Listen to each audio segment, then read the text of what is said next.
2020, President Buhari says no development without peace.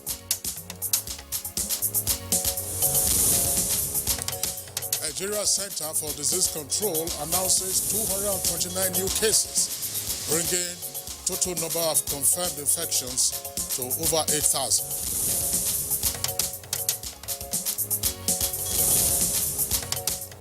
INEC issues a 16-point policy guideline, adapt other health protocols for the conduct of elections amid COVID-19. In terms of political parties, the nomination processes will be done online. In terms of accreditation of the media, it will be done online.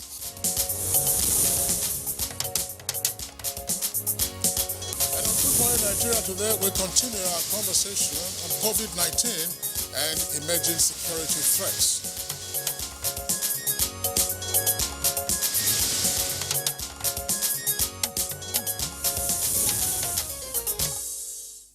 In the wake of the lockdown and restriction of movement order over the coronavirus pandemic in late March 2020, the federal government was precise in its pronouncement over the entire security of the nation. Indeed, Jumai. Now, the government's action against the pandemic included not just security, but also the health of the people, plus the entire safety gamut and living for Nigerians and indeed other residents. But weeks on into the fight against COVID-19, there are clouds of criminal and security challenges today, just as you have rising numbers of confirmed cases of COVID-19. Yes, and some security experts, however, are of the opinion that most of the threats to lives and living are not entirely new, as Monday's edition of the program looked at some of these insecurity trends and perspectives. Well, such expert opinions, of course, indicate that the present situation, such as we are seeing with criminal activities, were such that those activities were always there, even at the commencement of the measures against the pandemic. Such criminal activities include banditry, kidnapping, and of course pockets of insurgency. Quite on point, Kingsley. From the mentioned pervading criminalities in Nigeria, one would think that containing insecurity activities during this raging COVID-19 would be with some respite from institutions concerned. So one question is, how are all of these new security situations, as it were, plus of course the old criminal activities, being tackled by the many security and law enforcement agencies in the country? We're here talking now not just about militancy or insurgency, but also more particularly of banditry and kidnapping, and much more lately now, people smuggling. Now, there are some 27 different security organizations throughout the country. What is the level of coordination and cooperation and collaboration amongst these agencies? And now, so much with such huge repository of security expertise, why are our concerns overflowing? Who is where and for what exactly in addressing the many security questions in the heat of COVID-19 management? This is our focus on Good Morning Nigeria today. I am Jumai Yusuf. Welcome you to the second edition of the program for this week. And I'm Kingsley Osadolo. I join my colleague Jumai to also welcome you to the program, reaching you as always live on the network service of the Nigerian Television Authority, the NTA. We're right here in Abuja, our nation's capital. In the course of the program, we have regular complimentary segments, and this will include newspaper review and others. In the meantime, let's join Usman Aliu for the highlights of the morning news. Good morning, Usman. Good morning, Kingsley and Jumai. Here is the morning news. President Muhammad Buhari has called for peace on the continent as a prerequisite for sustainable development. In a statement by the Senior Special Assistant to the President on Media and Publicity, Garba Shehu, the message to Africa leaders to mark the Africa Day 2020, commemorated by the African Union Commission in collaboration with the World Health Organization, President Buhari said Africa has given the world a new hope by choosing the theme, Silencing the Gun in the context of the COVID-19 for this year's Africa Day. He stressed the need for African leaders to ensure that every effort is made to see the success of silencing the gun on the continent, emphasizing the need to sensitize Africans about the inseparable connection between peace and development. President Buhari also urged regional economic groups civil society organizations, and the private sector in Africa to take full ownership of the theme of this year's celebration to strengthen collaborative efforts among member countries of the African Union. Africa Day is observed annually on 25th May to commemorate the founding of the Organization of African Union. The African Union, which was created on 25th May in 1963 in Addis Ababa, Ethiopia. As at 11:34 p.m. on Monday, May 25th, the Nigeria Center for Disease Control (NCDC) announced 229 new cases of COVID-19 in the country, bringing the number of confirmed cases to 8,068. Of the 229 new cases, 90 are in Lagos, 27 in Katsina, 26 in Imo, 23 in Kano. FCT recorded 14, with Plateau having 12. Ogun has 9 new cases, 7 in Delta, while Borno and Rivers have 5 cases each. Oyo has 4.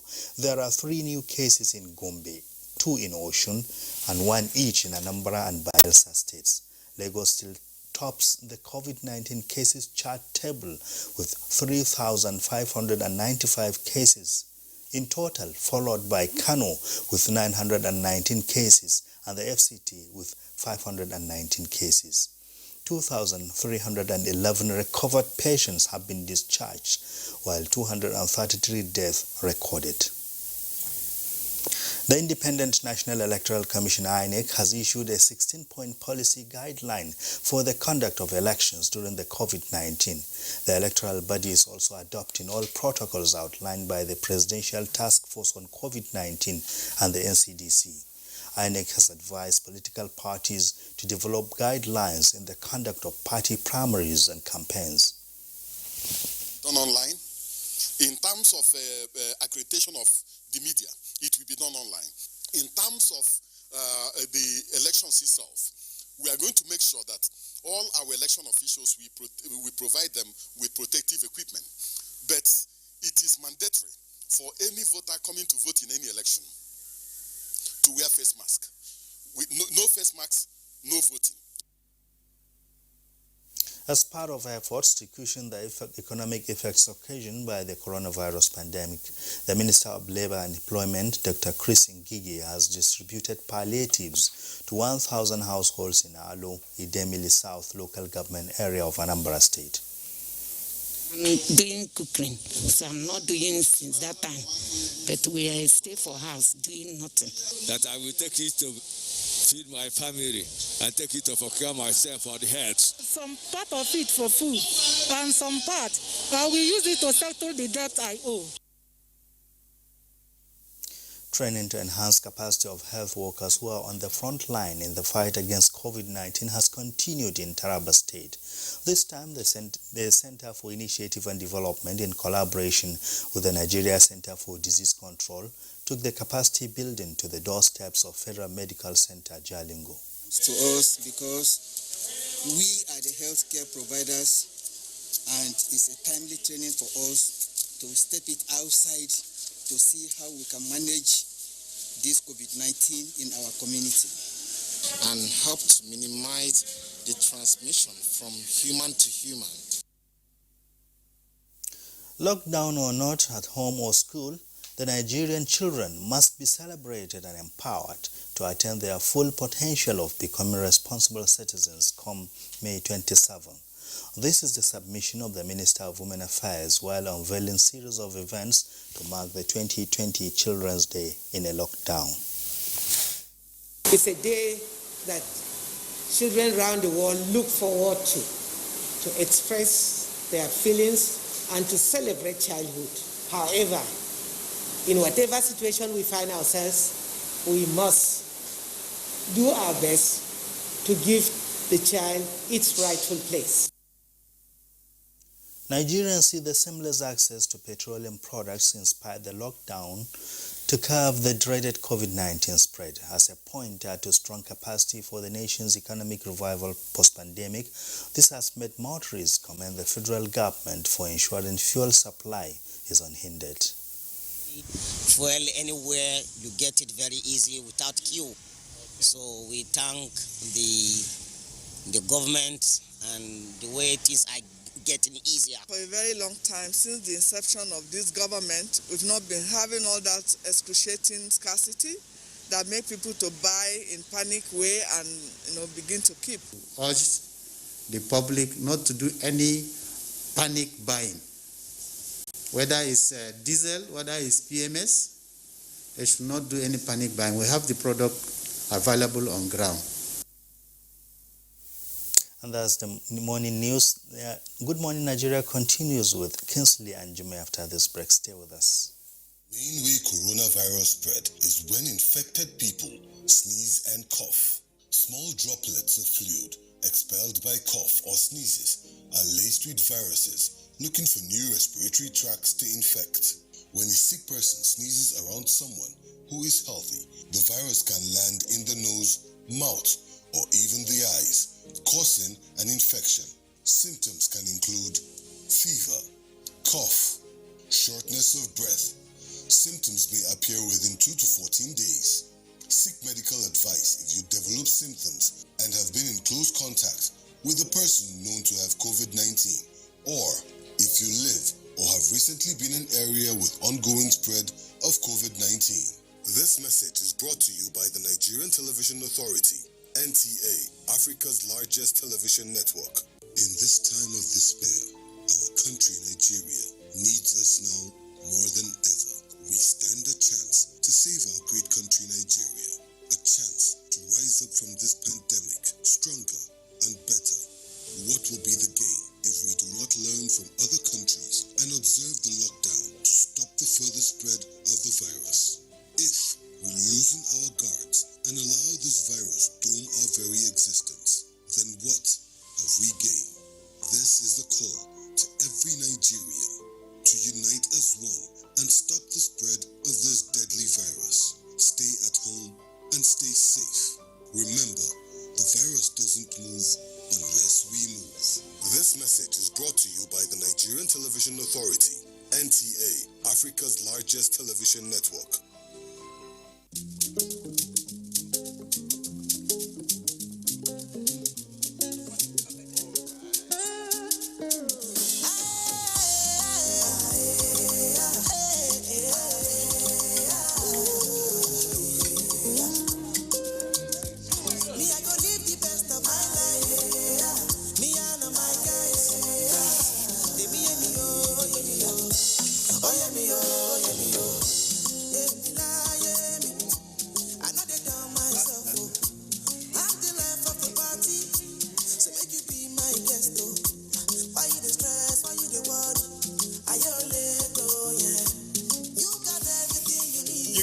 To do this with your stew, but not your data. Get more out of life with the new Airtel data plans. Dial *141# today. Data is life. Airtel, the smartphone network. Nigerians, let us take responsibility. Stay healthy, stay safe, and curb the spread of the virus. Take responsibility. The coronavirus spreads from one person to another. Let us avoid crowd gathering of any kind for any reason. Take responsibility. Avoid traveling from one state to another during these lockdown restrictions. Obey all the rules that are put in place. Take responsibility.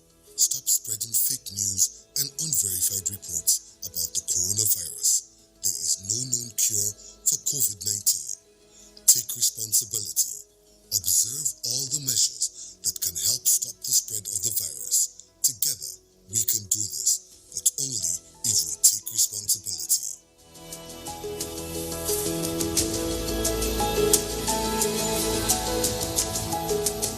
This message is brought to you by the Nigerian Television Authority, NTA, Africa's largest television network.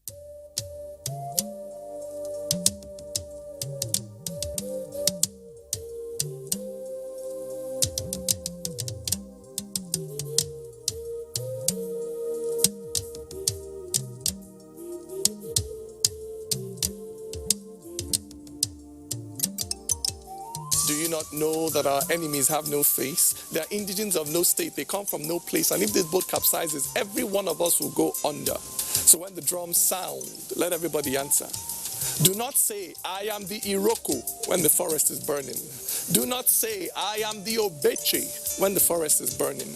Our differences will not stop us from perishing together. So when the drums sound, let everybody answer.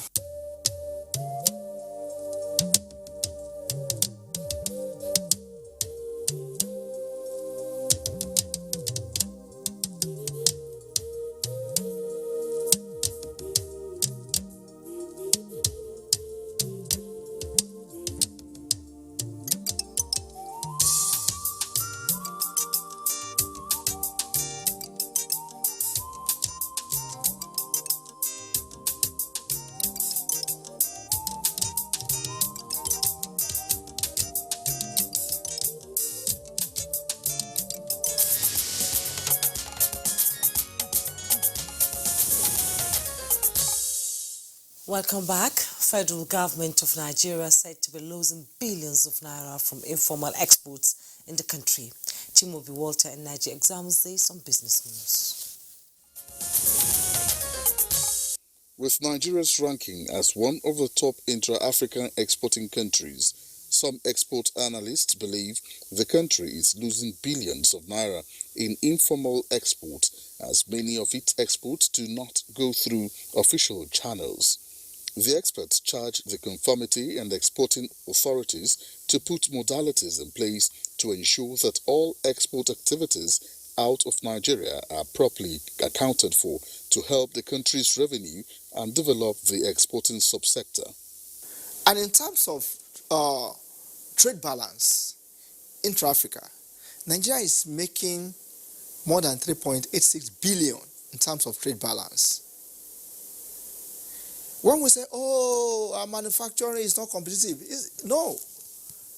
Apart from Algeria, South Africa, and Egypt, Nigeria is the fourth in terms of manufacturing value added in the for more than 10 years. If you look at services exports, Nigeria is the first exporter of services. Although if you look at the net balance, we might be negative. Meanwhile, due to the Salah break, the capital market activities remain closed.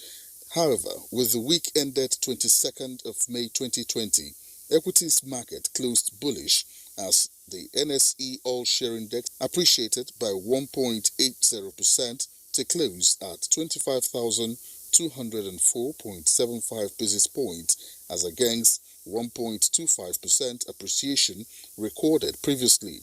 Its year-to-date returns currently stands at minus 6.10%. With Business News, I'm Chimobi Walter Naji. Many thanks, Chimobi, for the business package. Next is newspaper review.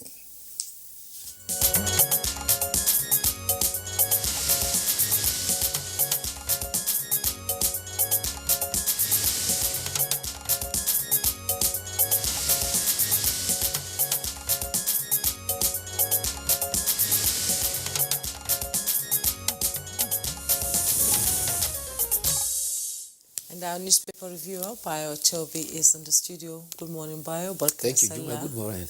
Barkari Salah. Good morning, Kinsley. Good morning, Nigeria. I wished you Barkari Salah yesterday. You want me to reinforce it this morning? I wouldn't mind. Okay, Eid Mubarak. Thank you very much.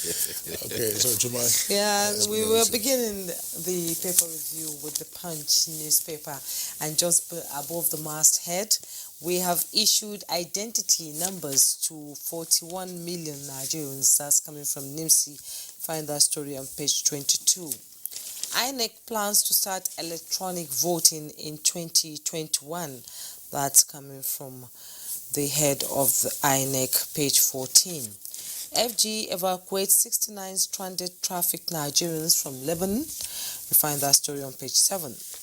No regret evacuating Almajire to states of origin, coming from governors in Nigeria. You find that story on page 9.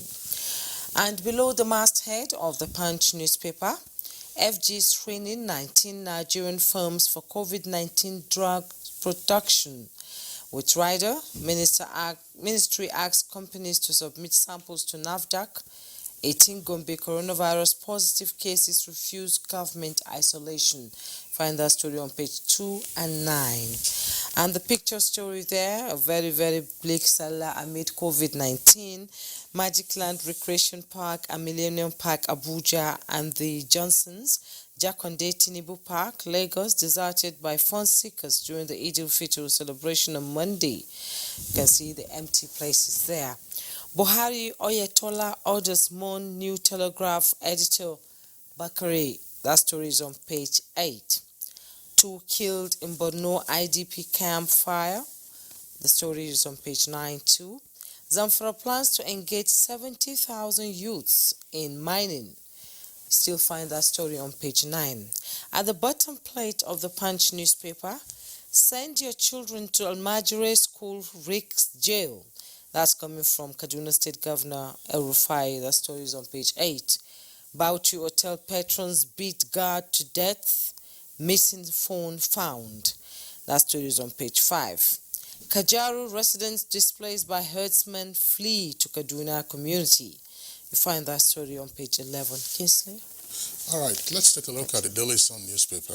Daily Sun, an earpiece there beside the nameplate, heads to roll over federal government's leaked memo with full riders, presidency moves against saboteurs, and officials involved to face sack, says HOS. That's head of service. Details on page 6. Foods to prevent COVID-19 by WHO. It says diets will also facilitate recovery from pandemic, and you have a donation there, 48.5 million naira hospital beds to Abuja. Now, this next level, no child should be left behind. Now, the photograph has a caption, non-governmental organizations creating awareness ahead of Almajiri Child Rights Day 2020 in Kaduna. That took place yesterday. 50 trafficked Nigerian girls and 19 others arrive Abuja from Lebanon, page 8. Anambra slashes 2020 budget from 137.1 billion naira to 112.8 billion naira. 2019 presidential poll, Wike releases 450 million naira to victims of military onslaught in Rivers.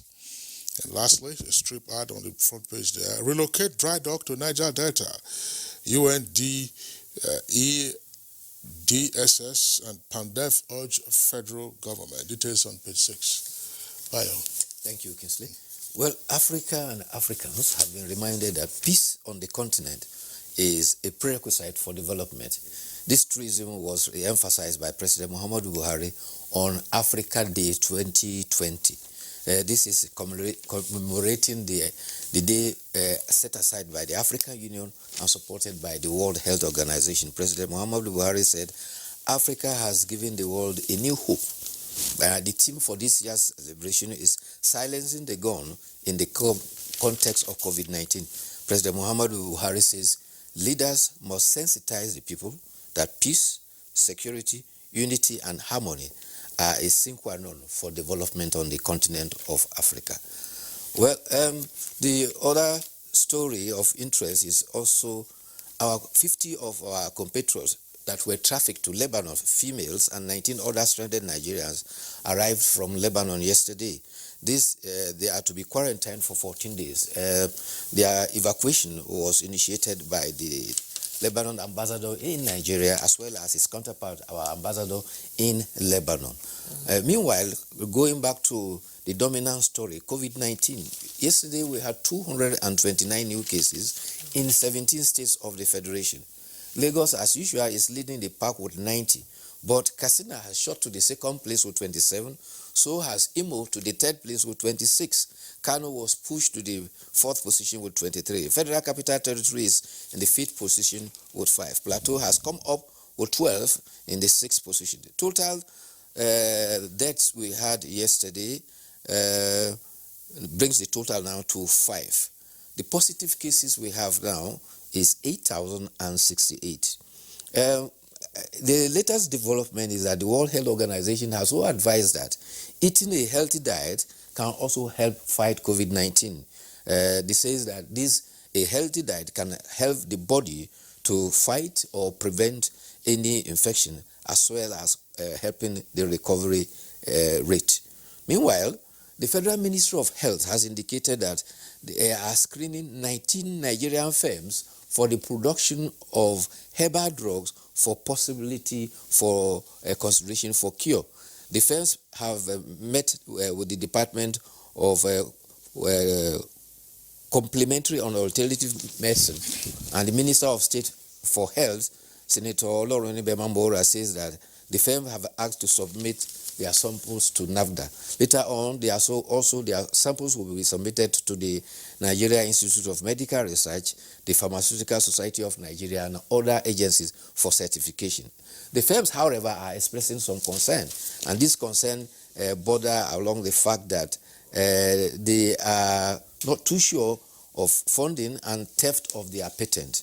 But meanwhile, the minister assures that the volunteers will be required as patients for the testing of whatever they bring forth after it has been certified for fit for human consumption.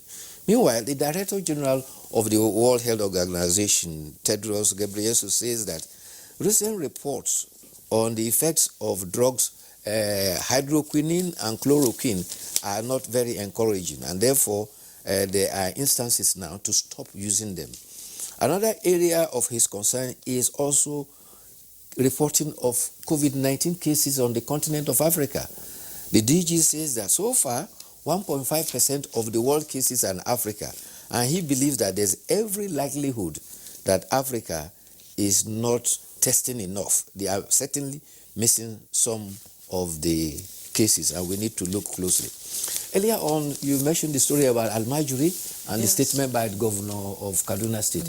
Yes, in Gombe State, 44 Almajiri, after 14 days quarantine, have tested negative, and they are now set to be taken back to their local government area. But before they are leaving, they are now kitted in new clothes, they have bags and educational materials. Gombe State has established what they call Better Education Services Delivery for All. It's called BESTA. And see, under this scheme that they are now to be enrolled. 20 others are still awaiting test of the result for COVID-19. You may recall that 64 of them were repatriated from Adamawa to Gombe. And the chairman of the Northern Governors Forum, Governor of Plateau State, recently said that the decision to repatriate Almajiri was taken and scheduled for September, but the COVID-19 and its challenges made the governors to fast forward it. So it was a collective decision, and they are determined to use it to end. Unfortunately, Almajiri case is being used and misinterpreted. You find able-bodied men who usually migrate from parts of the country to go and seek labor work, especially at the outset of the rainy season, famine, are now being tagged Almajiri across the nation, which is not very correct.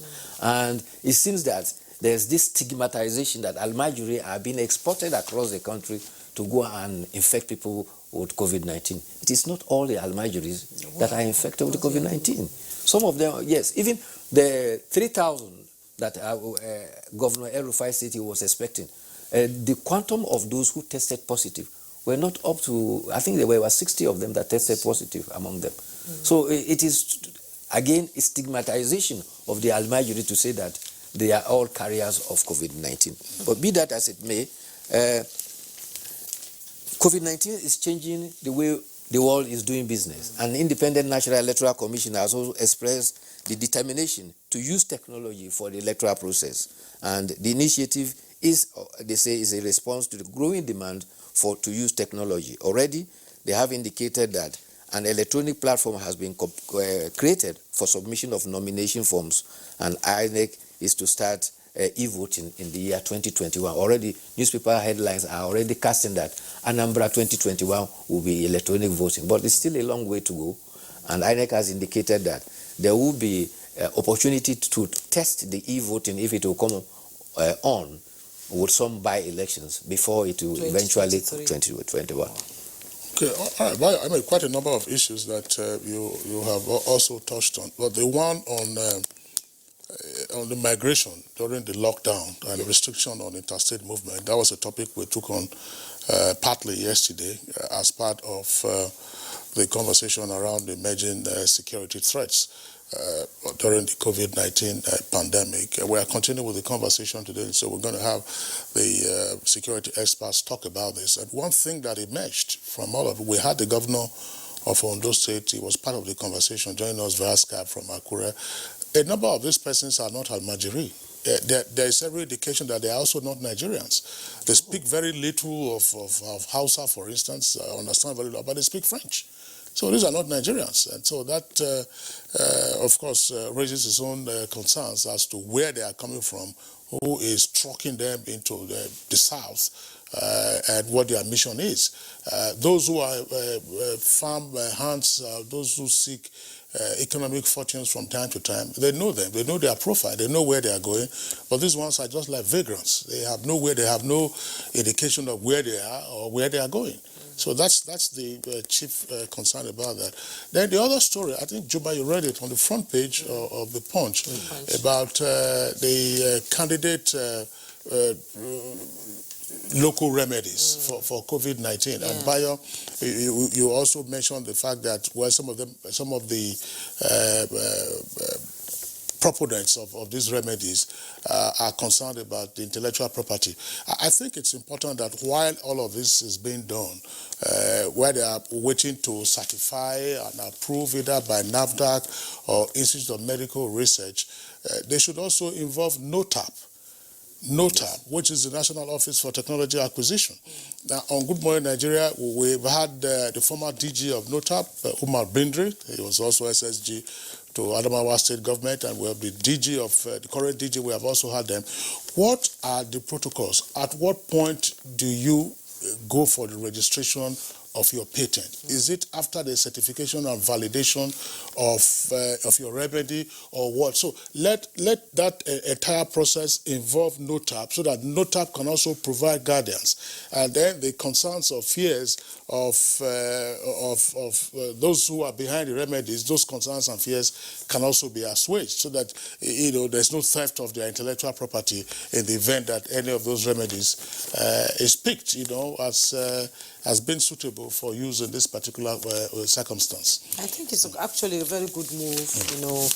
A lot of people have been complaining. We have people in Nigeria who can, produce drugs that can fight COVID-19. So this is an opportunity for them to come out and bring it to be tested and be registered. There's this human interest story that I like to draw attention to. A 19-year-old housemaid has been arrested for faking her death on the Facebook. She told police that she was forced to do it. Why? She's now working as a housemaid. So he used the photograph of the daughter of the person employing her, and announced her death on Facebook. And her parents, she said she was buried by two friends. So the parents saw it and contacted the friends, and they confirmed that yes, she's dead. And actually, she's not dead. She said she did that because she had lost her father, and she had to travel from her home state to Lagos to seek work as a house help. While she's working as a house help, her mother and her uncle are pestering her every now and then for money. And she wants to work and save some money and get herself back to school, because since the father died, nobody seems to care for her. So she's trying to solve a problem, but going about it the wrong way. That's the wrong way. It's very crude. So the police are still investigating. But I think it's very hard on the young girl. Yeah. She's determined to go follow her education. There's no help coming from anywhere. And the little she's trying to save to get herself back to her school, the mother and the uncle are pestering her. Unfortunately, unfortunately, that's a very touching story. But it's also this human interest story, very sad indeed. You find it on page 4 of The Sun. And it's about the former Director General of Imo Broadcasting Service. 85 years old.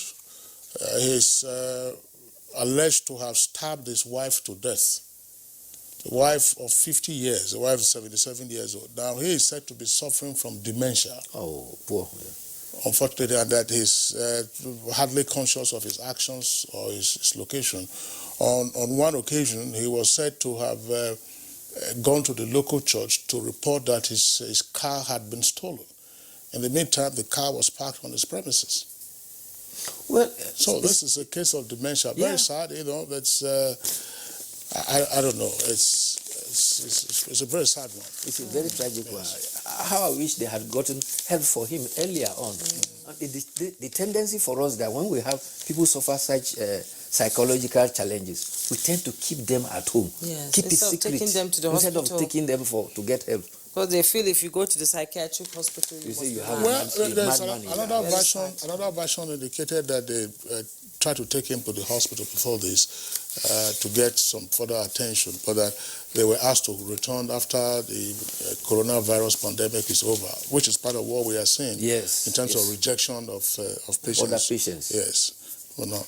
Okay, let's now go to the editorial. It's coming from the Nigerian Pilot, and it's talking about lessons of Eid al-Fitr. Well, it's simple. The editorial is saying that Eid al-Fitr every year comes at the end of the sober month of Ramadan. But unfortunately, COVID-19 that has affected every way of livelihood has also affected Ramadan. Unfortunately, because of COVID-19, the religious observers could not be keenly taken up to, like issues like attending tafsir, like attending congregational prayers for Taraweeh, and also Tahajjud, and going to the mosque for itikaf and other congregational activities. But what editorial is saying that, be that as it may, the sober lessons of Ramadan must continue to live with us in spirituality, so that the lessons we learn from there should continue in our day-to-day interactions, specifically too, and the editorial is emphasizing that obeying the laws and obeying rules and regulations. Currently, we have a challenge of Nigerians taking personal responsibility and obeying the guidelines for COVID-19. That is the danger that we now face, and if we are not careful, it can develop an exponential development of the numbers of cases, except we return to personal discipline, to wash our hands, observe social distancing, and as much as possible, abide by all the advice from the Nigeria Center for Disease Control. Okay, thank you so much, Bayo, for coming on Good Morning Nigeria. It's been a pleasure, as usual, having you. Thank you. Thank you. We'll take a break right now. When we return, our conversation begins. The coronavirus, also known as COVID-19, is spreading at an alarming rate all over the globe, including Nigeria. With the number of infected persons in Nigeria increasing daily, prevention is better than cure. Coronavirus has no cure. The virus spreads from one person, who affects two persons, and by the time the affected person is isolated, the two persons have affected four, and it keeps spreading. You must take preventive measures to save yourself and that of the people around you. Always wash your hands with soap and water. Put distance between yourself and others. Whenever you cough or sneeze, cover your mouth. Clean and disinfect surfaces. Stay at home if you're sick and contact the proper authorities. Together, we can cut down the spread of the coronavirus. This message is brought to you by the Nigerian Television Authority, NTA, Africa's largest TV network. Did you know that using bar soap and water protects against viruses? Many viruses are surrounded by an envelope with receptors that enable them to enter a human cell and cause infection. Bar soap destroys the outer layer of the virus and effectively removes it and reduces your chances of contracting the virus. Protect your family from the spread of viruses. Wash your hands using bar soap and water. Brought to you by Medifax and Dental.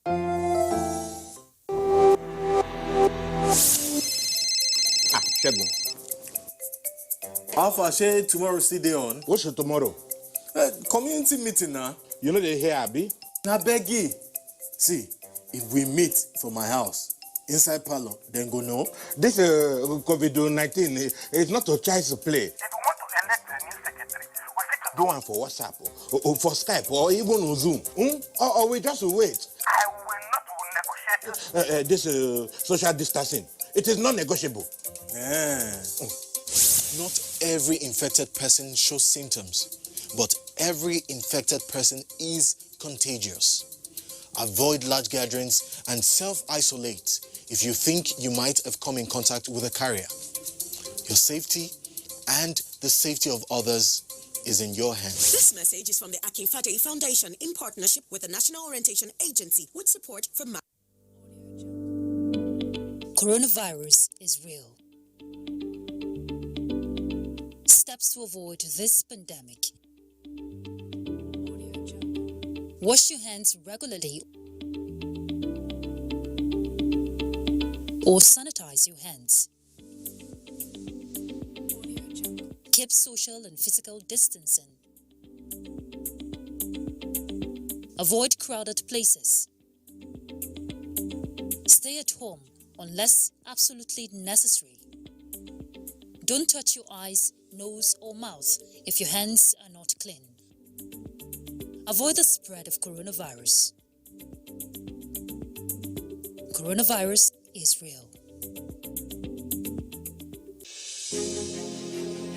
There is a lot of fake news and report circulating, especially on social media, on the coronavirus. Do not believe or partake in the spread of these fake reports. If it is not on the official website or news from the Nigerian Center for Disease Control, NCDC, disregard such report. Only together can we beat this virus. Only together can we overcome this pandemic. Follow the instructions and guidelines provided to combat this virus. Most importantly, stay at home. Self-isolate, regardless of your status. The virus doesn't move unless we move. Let us work together to better Nigeria. Together, we can do this. This message is brought to you by the Nigerian Television Authority, NTA, Africa's largest television network. Cadbury Hot Chocolate 3-in-1, a delicious combination of rich cocoa and wholesome goodness of milk. Just add hot water to get an instant chocolatey treat. Cadbury Hot Chocolate 3-in-1. Just add hot water. Available in stores at 18.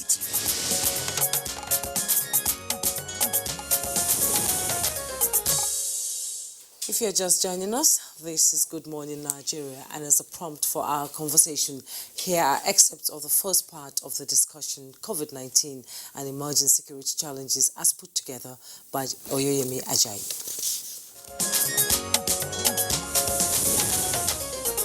We projected that there will be a lot of a new wave of cyber crimes. Our projections are based on the fact that a lot of activities will be taking place online. People will begin to work at home. People will begin to order goods online. People will begin to do most of their businesses and transactions and conferences online. So what will criminals do?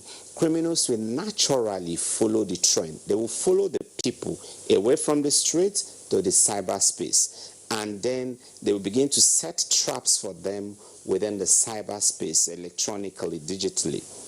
Why, as we make a point to our brothers in the north, our brother governors in the north, look, where you have any Almajiri area, and therefore area, it's better for them to be accommodated properly, treated, and find job for them to do, or relocate them to their respective families. If you now teach them to states where they don't know and where they don't even speak the language, what then will happen? So it will worse than a Majiri here, because you don't speak the language, nobody knows you, and people are resenting this importation. And we have a problem with our police a couple of times to say, look, you must be, live up to our expectation in terms of policing our borders. Now we missed out on an opportunity to, I would say, eradicate this unfortunate aspect of our history, the Almajiri system. The northern governors agreed as a whole to tackle the Almajiri system, and based on that, they decided to move the Almajiris from where they are back to their home state. Now, what I expected is that at that meeting, there should have been a directive, as it were, to profile these Almajiris. In other words, take their numbers, because I doubt if anybody has the number of Almajiris at the moment. So what should have been done, profile them, know who they are, know where they come from, everything about profiling. And then from that point, contact their home state. Because, these are all northern states. Most of them are within the northern states. So let's say the ones in Kano, profile them, know that, okay, some are from Zamfara, some are from Katsina. So the governor in Kano would contact the governor in Katsina. 100 Almajiris are being relocated from Kano to Katsina. Katsina will make arrangement to receive them properly. We talk about emerging trend of crimes. They are not just emerging, they are security threats that have we've long been living with, like the issue of rural banditry, cattle rustling, kidnapping. These things are still ongoing, and we are all aware of the happenings in Katsina and Zamfara states. The issue of banditry, which though I'm happy, the air segment of Operation Sharandaji have been able to do some good work in the last few days, dismantling over 135 bandits. As such, what we are really happening or seeing is the resurgence of some of these crimes that we have long been living with. Today, as we speak, Boko Haram is still ravaging the northeast, and in the next 2 months, we'll be celebrating 11 years of Boko Haram insurgency. How far? What are we doing to nip it in the bud? How soon can we end the menace of Boko Haram insurgency?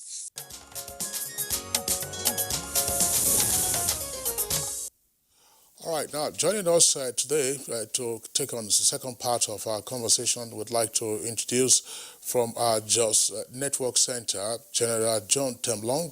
He was the first commander of the Multinational Joint Task Force. He's also a security consultant. General Temlong, pleasure to have you with us again on Good Morning Nigeria. Vice Kingsley, Good Morning Nigeria. It's a pleasure to be with you.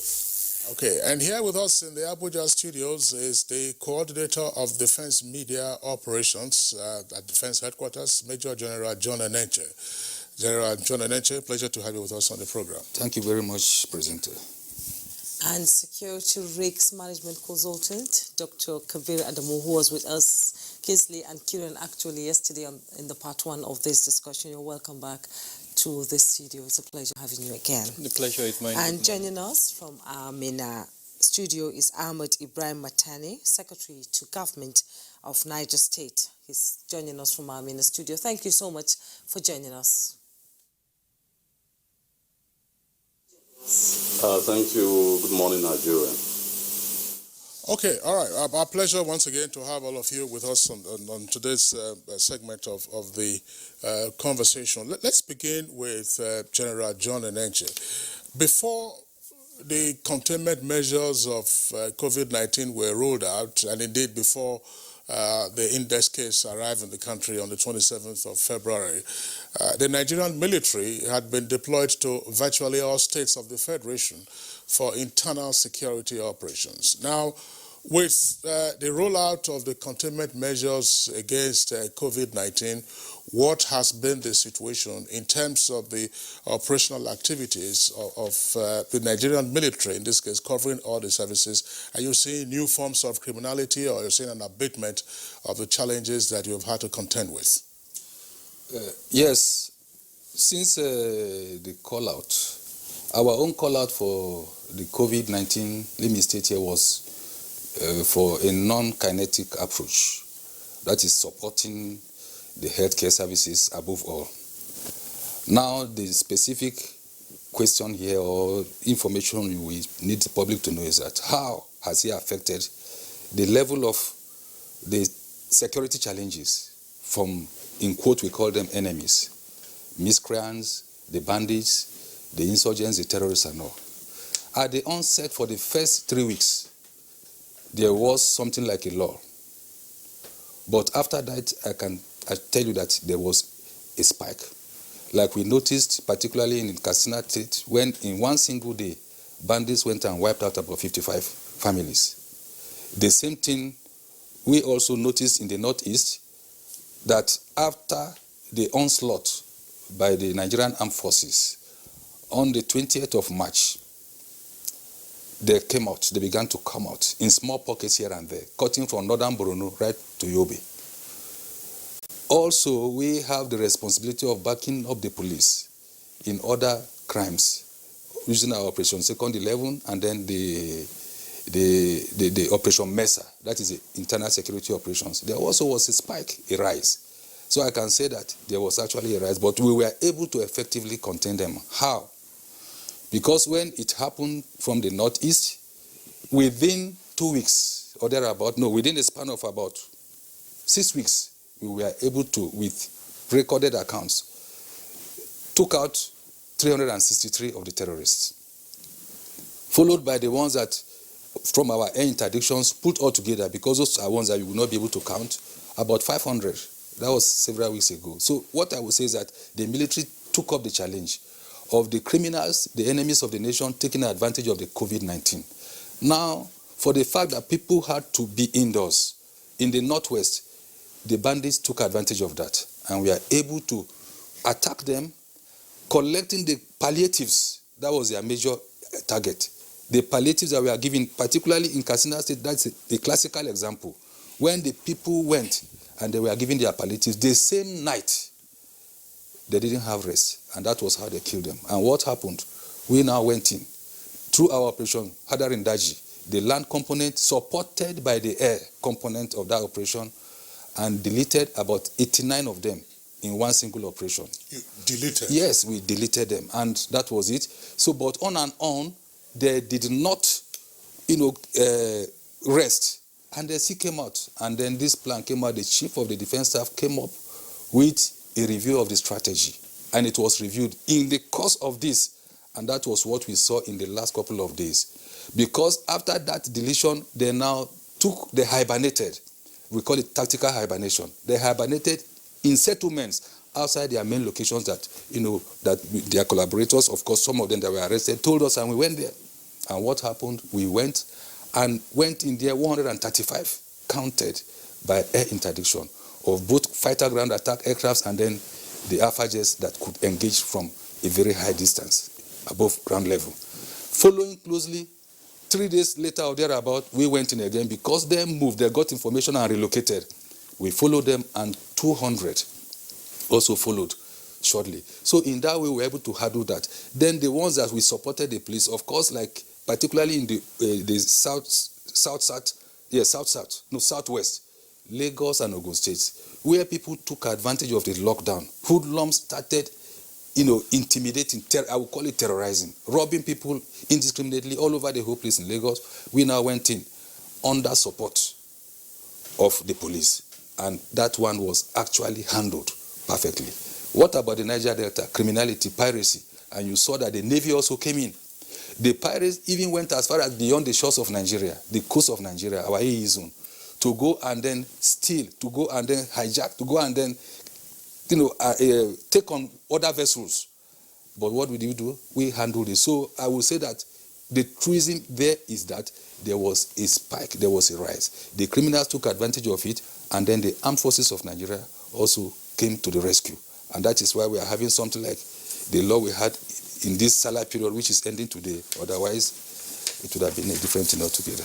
Okay, thank you so much, Major General Joy Inachi. We'll now come to Dr. Kabir Adamu. We've heard of escalating criminality in Nigeria. We heard of a story in Lagos where 1 million robbers wrote letters that they were coming to attack people in their homes, and places like Katsina, Maiduguri, and all that. Are we just sitting ducks waiting for them to attack? At a point, it appeared like that there was a dislocation of our public security agencies to handle COVID-19. The focus of our national security strategy was, containing and managing the disease itself. So that left some gaps here and there. And of course, it allowed the $1 million boys. Even in the northeast, I'm aware that the two big terrorist groups, the Jamaat al-Ahli al-Dawal Jihad, and then the Islamic State in West Africa province, the parent body, which is IS, and then the Al-Qaeda launched what they call the war of attrition at the global level, focusing specifically on Syria and Iraq. And the idea was for it to coincide with the last 10 days of Ramadan. Now, it appeared that these two groups embraced that call by the global body. So we saw an increase in the number of attacks, targeting some parts of Borno, in particular Maiduguri. There was an attempt to fire long-distance rockets into Maiduguri town.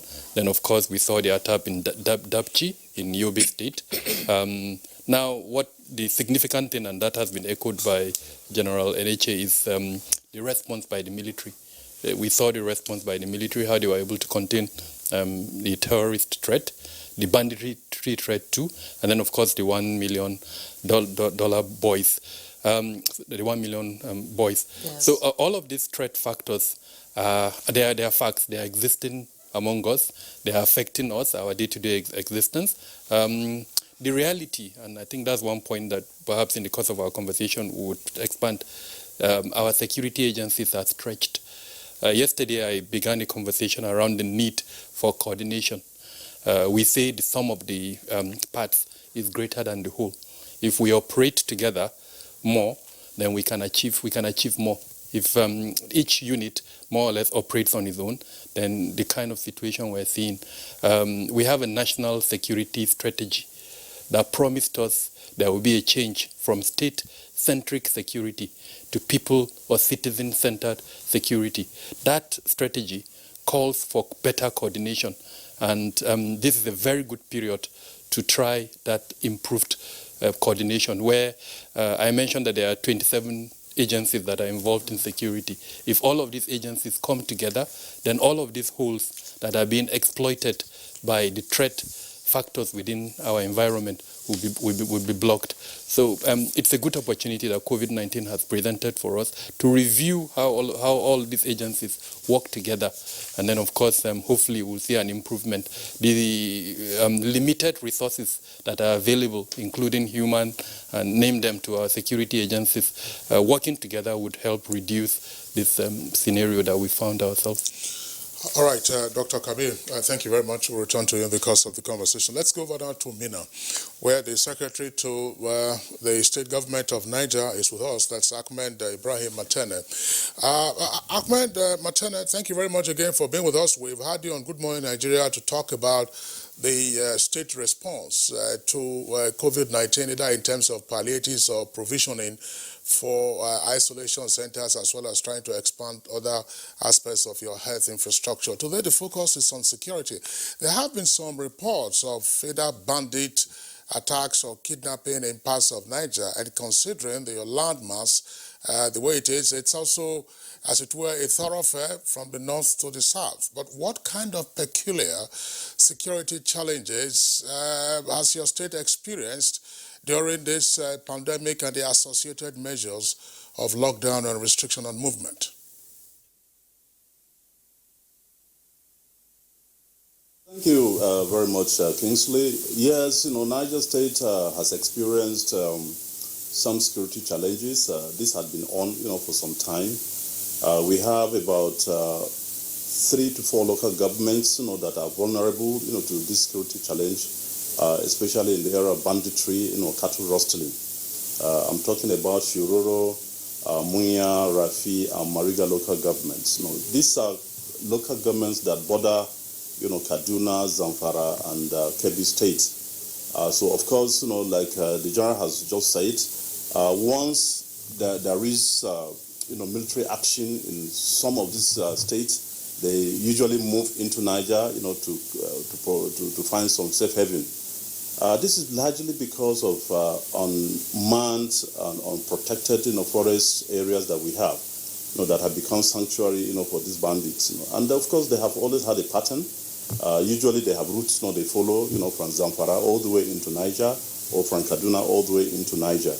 And of course, these locations have always created, a pathway for them, to go in and out, and they rustle cars and then kidnap people, on their way and for ransom. Of course, the security agencies have been doing their best. The government has also been very supportive, to really see how we can reinforce strategize, in the area of security, especially under this COVID. Now, however, we have found, some weaknesses. The lack of coordinated action, amongst all these adjoining states, I think is a major, weakness. We need to really have a consistent coordinated action. If there are operations in Zamfara, you should take at the same time in Kaduna, in Katsina, in Niger, and other, locations, so that, this these bandits, will not have safer haven, they migrate to. No, of course, we also have a challenge. Of course, because of the COVID, trying to enforce order, among the citizens, the personnel, have been stretched, overstretched, more so that, they need to cater, for enforcing, lockdown, as well as, adherence, to, the general order about COVID. They also now have to mind, how they could actually deploy, again, additional staff, into the field.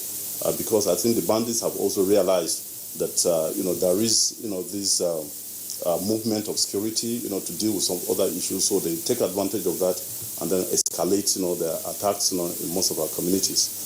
Of course, the government has continued to provide the necessary equipment. It has also continued to provide support to security agencies to upscale their activities in a way that they'll be able to tame the movement of the bandits. Of course, we are also, reinforcing community support.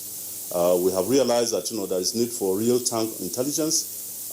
We need to gather real-time intelligence and real-time response. Sometimes it's difficult because these bandits are highly coordinated. They have very good communication system, so they know when to also call for reinforcement when they are challenged. And they carry all kinds of weapons, very sophisticated weapons, we are talking about, AK-47, AK-49, RPGs, and all of them. And because of their confidence in the equipment that they have, they go into communities sometimes in broad daylight. And believe me, this has been, the major issues, under the last 4 weeks. There had been a recession of these attacks, but during the COVID in the last four weeks, we have seen an escalation, especially in those local governments I've mentioned. Thank you. Okay, thank you so much. Ahmed Ibrahim Matene. We'll now go to our JOS Network Center, where the first commander of the multinational Joint Task Force and security consultant is waiting for us. That is General John Temlong. We've had a lot of issues, a lull in security at the onset of the COVID-19 when it came into Nigeria. So what is the obvious misinterpretation of our security challenges today in the wake of COVID-19 in this country? Thank you very much. I think what we are dealing with is what we might call complex military operations, because you are not dealing with one challenge at a time. But like the Chinese in their crisis management character said, for every danger there is an opportunity. So the bad guys actually looked at what is going on.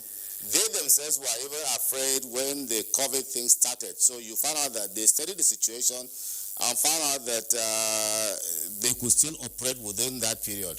Meanwhile, the attention of everybody has been shifted from the traditional provision of security to the citizens to fighting the COVID. And that's why I said it's a complex military operation, because you shouldn't have just been compartmentalizing or segmentalize the operations, because it has to be holistic. And so what they did now was to start what they were doing. And so we were virtually reacting to the situation. So you could have the 1 million boys in Lagos terrorizing people and the rest. But be that as it be, the strategy that the military and the other security agencies have devised now to comprehensively deal with the situation is quite yielding some good results. But I think the most important thing is that we must get the citizens involved in this fight. What are the roles of the citizens? It's just like we're telling citizens to take responsibility for fighting COVID-19. Citizens must also take responsibility for security. And so, like the SSG of Niger was saying, now when they move from one place to another, they don't fly. Even if they fly over our land space. So people will see them flying. They're not using stealth aircraft. They walk on ground. They move around, and people see their movement. People see movement. Is there a way that people can actually report these movements? Is there a way that we can have a quick reaction from the security forces? Are the people actually Are they trusting the security forces that they can actually report to them without being exposed? So these are some of the issues that we must delve in. And then even the reaction, are the reaction credible? You send a patrol vehicle to come and meet 50 or so people who are fully armed with AK-47. It wouldn't work. You need some helicopter operations in these sort of situations, because as they are very mobile, you need to be more mobile than them. So you need attack helicopters. We should be able to pick them up and neutralize them as quickly as possible. But then the question now will come is, how do this information get to the attack helicopters? How is our ground-to-air communication? How are the citizens going to communicate to the security agencies? And how do the security agencies react? And is there a trust between the security agencies and the citizens? I think the security agencies too must purge some of the bad guys within them, because there have been cases of them giving out the names of informants. And that's why you find out that some of the pattern of killings that they do, they enter a city, a village, they'll move straight to a place and kill the whole family, not at the suburb, but inside, and move away. It has been happening around Jos here, in Haipang and all the surroundings. If you see the pattern of killings, it shows that there are insider informations. And so what has happened to those insider informations, those who are giving this information? Recently, we had the military say that they have arrested those who were giving information to the Boko Haram people. What has happened to them? Who are their sponsors? Where are they inside Maiduguri or in Nigeria? If you expose them, people will be afraid to even to do those things. But when you keep them under lock and key, it means that even I'm an informant or I'm a sponsor of Boko or a terrorist operation, I'll continue because I think nobody has seen me. So I think that we have to change that strategy in exposing those who are collaborating with the bandits, collaborating with terrorists, and sponsoring them, or even giving tacit approvals to what they are doing. No matter who he is, he has to be brought out, because while you are on safety or rights end, they are my own stats. So I believe that the government must be ruthless with some of these people who are doing this, no matter how highly placed. You cannot have a country which be like a banana republic where everybody wants to do whatever he wants. I think there must be very serious sanctions for whatever is happening. And these sanctions should not even involve just the citizens, including those in authority. Because we are living in a global village, and even in Nigeria here itself is even more like a local government, because the action of some governors will affect the safety and security of other people in other states. So people will not start behaving the way as if they are a territory within a territory. No. We are in a crisis situation, and once the federal government has stepped in, the commander-in-chief has taken over and is giving instructions, there will be no reason why some governments or some governors will say they will disobey and do what they want to do. I think that is uncalled for, and it shouldn't be allowed at all, because they are jeopardizing and putting the whole of us at risk. It has to be nipped in the bud. All right, General Temlong, thank you very much there for your comment. I am tempted to still stay with you on account of one of the points you made with regard to citizen responsibility, that, of course, citizens are being called upon to be partners in the fight against COVID-19. And in terms of security, you're also saying the citizens should be involved. Now, some persons would argue that indeed citizens have been involved in this period, and the peculiar nature of certain kinds of security threats will be such that they can't be vindicated. Yesterday on Good Morning Nigeria, we had the governor of Ondo State join us, and he was telling us about reports that they get, and indeed evidence that they have, of persons who have been trucked in and mischaracterized as Almajiri, whereas they are not. And these persons are, for all intents and purposes, vagrants. They are not farm workers, who are seeking jobs at this time. They speak very little Hausa. In fact, they speak very little of any of the Nigerian known languages, but they understand French. And attempts at debriefing them have not been quite successful. We have all kinds of materials flying around in the social media about these persons who are being moved into certain parts of the country, particularly in the south. What's your reading of this? very much, Kingsley. That brings to the area of citizens' responsibility, because they boarded those vehicles from somewhere to travel.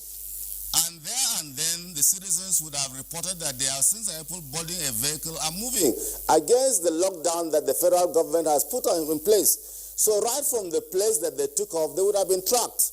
Either they would have been stopped there, or the next state would have been informed that there is movement of people here and there.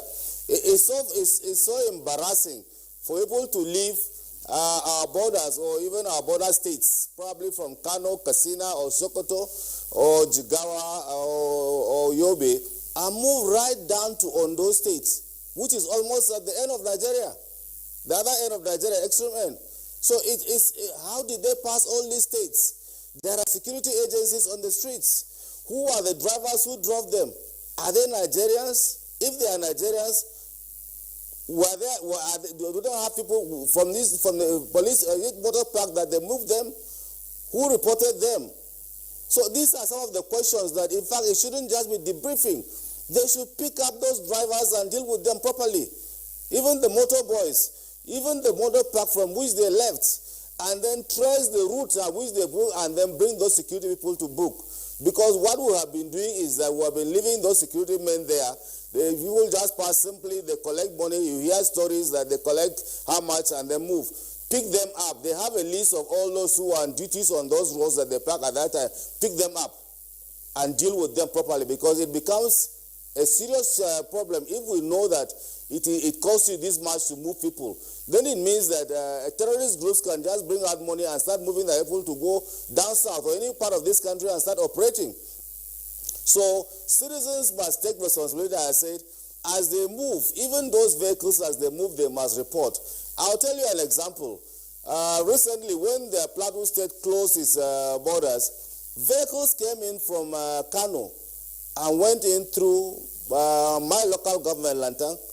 But fortunately, there was a report to the chairman, and he came to the border himself and stopped about 140 trucks that were going to cross over and move in. Where did they come from? They left Kano, passed through Bauchi, and came right down through other local governments in to the Lantang local government district. When they found out that they were stopped there, some miscreants showed them some bush paths to move. And those were the miscreants that they should have been picked, because citizens should have known who those miscreants are and how their lifestyle would have changed within a very short period. They shot them bush paths, they circumvented the military checkpoints where the chairman was standing, and they went behind them and got to Yerwa Shandam or to Shandam where they wanted to pick their grains and the rest. I think citizens must be more this thing. But you see, beyond that, Kingsley, what we have said is that there must be a structured way of how citizens must respond. You have 911 calls, you have all sorts of things that you call abroad and the rest. Citizens make reports and the rest. Nigeria must structure those things. They are there in our defense policy, which we said, look, we must take time to teach and build the capacity of our citizens. We're assuming things too much. The presidential task force or the state governors will go and talk on radios and the rest, and believing that citizens will be able to do this. No, even wearing of face masks, look at the way citizens wear them. They leave their nose open or they hang them, they think it's for show and the rest. It's because they don't allow this thing. And using their hands, they move when they want to speak, they bring their hands to the nose and pull it down, and once you pull down, what happens? You are bringing a contaminated mouth to your nose. So we are assuming too many things. Our citizens must be, we must build their capacity. We must build their capacity and then have dedicated lines and means of communications where citizens can reach the authorities and who to reach at which time. And there has to be some log to see how, if you report now, and see how was it reacted to. And if there is no reaction, somebody there must be sanctioned. The security chiefs who took that report must be sanctioned. And once people know that there are sanctions for misdemeanors, then they will start acting.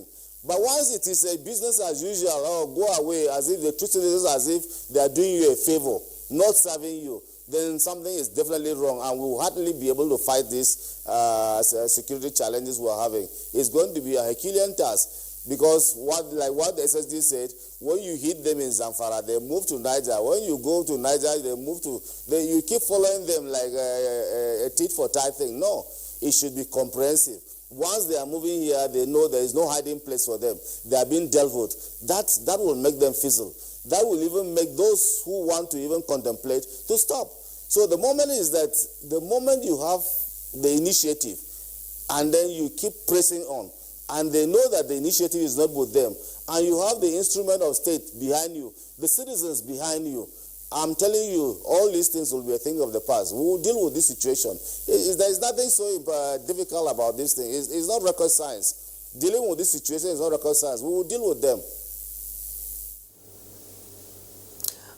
Okay, thank you so much, General John Temlong. Thank you so much for your input. Now coming back to the studio, Kabir Adamu talked about security operatives being overstretched, and Temlong now talked about community and relations with the security operatives. You know, borders and boundaries in this country has always been an issue, even after the closure of the border. So what do we do in addressing these border communities where, you know, if anything happens in Jos, they move to Bakodi or to Niger? How do we curtail the movement of these criminals across the borders in states? I am compelled to give an information and to speak on this. Probably I will balance it up against preempting our actions. Just like COVID-19, we had our contingency plan in place. What we are seeing happening in Katsina, we call Operation Katsina, under Hadarindaji and all, we have a plan in place. And we churned out a piece of information, I think about 4 days ago, that under the directive of the Chief of Defense Staff, from our planning, the Nigerian Air Force has deployed to all the other states that are affected with this challenge of banditry. As I speak with you, all the fighter ground attack aircrafts, the gunships aircrafts that are supposed to soften the ground before the ground troops move in are already located in all the states, Niger State, Nasarawa, Benue, and all of them. So that we naturally, operationally and tactically check the movement of those who are fleeing from Zamfara, from Kebbi, from Katsina to all the other states, all the other areas. That one is in place. At the same time, this is no longer news that there is Operation Accord. We are just being silent on it because there was once I was in the studio somewhere and they asked me, "Sir, you people are saying everything over the air. The enemies are listening." The ultimate, like I know and we have found out from our investigation, interrogating some of these people, they are hardened. Some of them, they will tell you, "I must die." It's an ideological thing, and it's even getting to the level of banditry. We all agree that, look, we all saw when some bandits came out, they say amnesty. They bargained with the various states, but they reneged on these agreements and then went back. We have caught some of them even eliminated as it is in combat. So why do we need to come out and tell them everything? But I can assure that the armed forces of Nigeria have packaged plans to ensure that moving from one state to the other, as you are going there, that means you have just signed for suicide or to die. We are already fully prepared. And all the operations are being coordinated. It's not only Hadarindaji as I speak with you, all the operations that are tackling all insecurity across the north central, northeast, northwest are all on red alert, prepared to take on. And that is the information I say I wouldn't want to give. But however, in a state where we are aware that Operation Accord, I'm short of giving us the meaning of the accord. Yeah. There is a meaning to it. For every code word, yes, what it means, that is cooperation, all together. Okay. So that is the situation in place. So the issue of them moving automatically, they are going to meet their Waterloos. And that is the plan in place. Then for the second one about the informants being protected information, yes, I can tell you that to a large extent, our informants are given the high level of protection. We protect them. And any other issue that's been observed, in every 12, there must be a what? A Judas. So I cannot absolve the military that we don't have, insiders. Of course, we have had experiences whereby a document that is not supposed to leak is leaked. So it goes the same way. But I tell you that we have our cyber regulation and offensive sanctions that, that goes with them. And we have been implementing that, and it has gone a long way to help a lot. Well, General Nature, I want to recall the question I raised yesterday during this conversation. Dr. Kabir was here and then he gave his response. It's based on what is loosely referred to, shall we say, as a dispersal theory. The Secretary to the Niger State Government has indicated that Niger tends to be a recipient of fleeing bandits who are being pounded to dust either in Katsina or in Zamfara or elsewhere.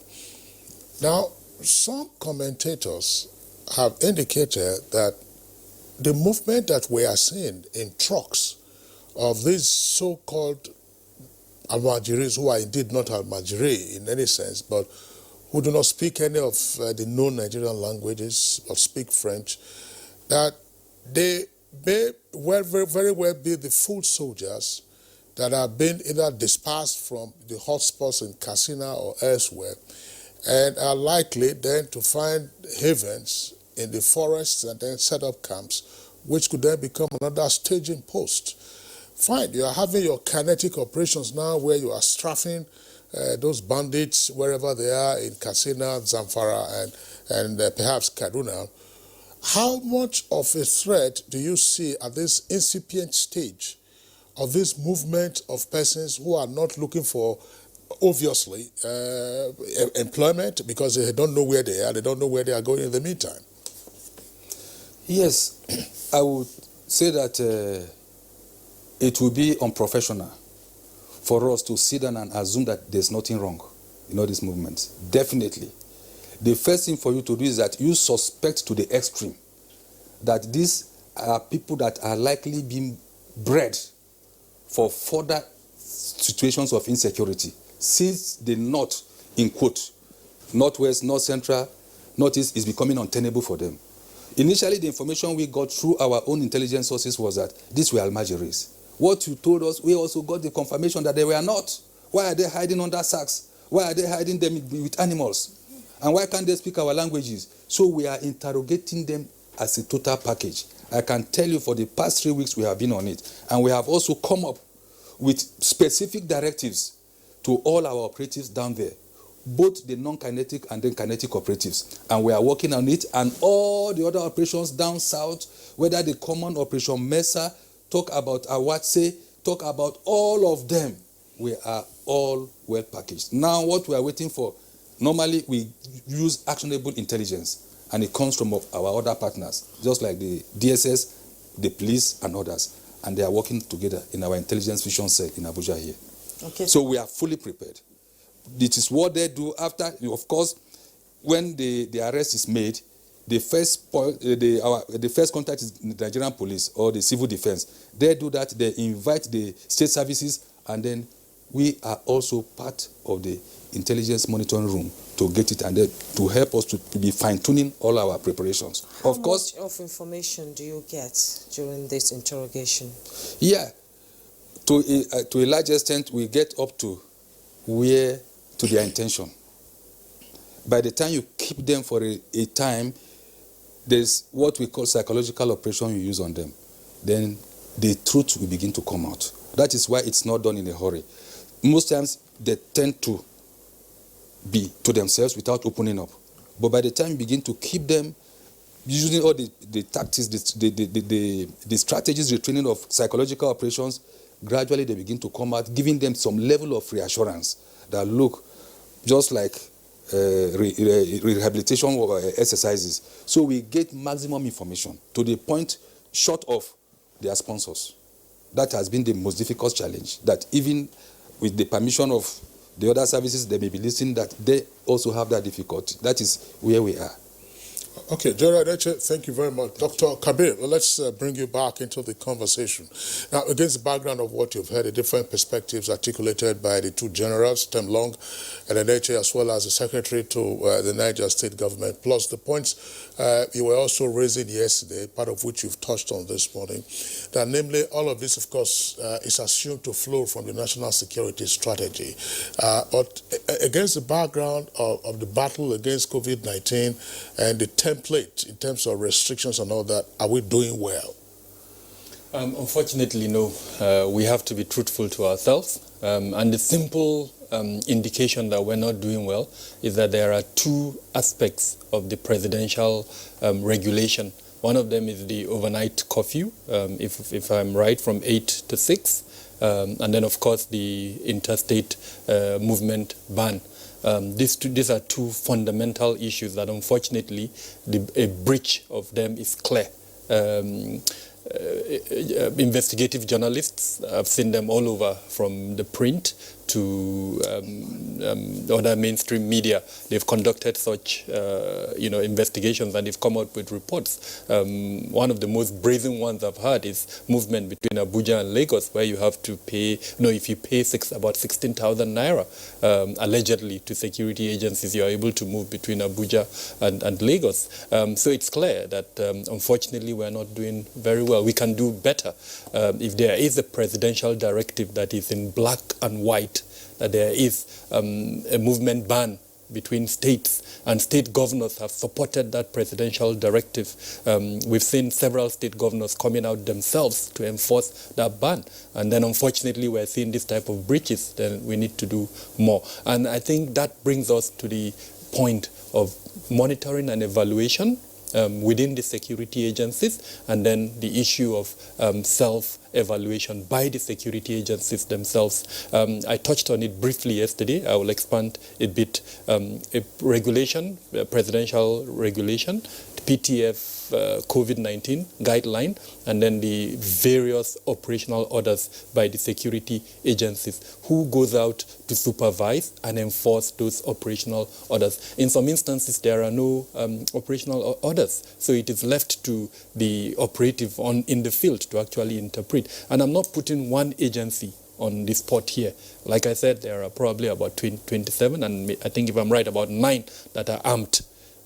So we need to ask ourselves, what level of supervision do these agencies actually perform? You've asked your operative to go out on the field. How do you ensure they actually implement the work you've asked them to implement? And where there are breaches, like we're seeing, I mean, it's not it's hidden that there are breaches. What kind of punitive measures do you take out on the staff who perform those breaches? Yesterday, the executive governor of Ondo State was short of actually calling out the police when he said those are clear breaches that would allow people to move from point A to point B. Earlier on, I thought about the issue of mapping the country, as it were. If there are regular routes, if I'm traveling from Abuja to Kaduna, there is a regular route. All of us know that regular route. Then there are irregular routes. And as a national security strategy, we should be able to map out those irregular routes. And it's impossible, frankly, we need to admit that, for one agency, whether the military or the police, to man both the regular and irregular route. But think about a situation where all of these 27 come together and work as a whole. Then it's possible to map those irregular routes. And therein lies the issue of citizen security. The template for that is with us.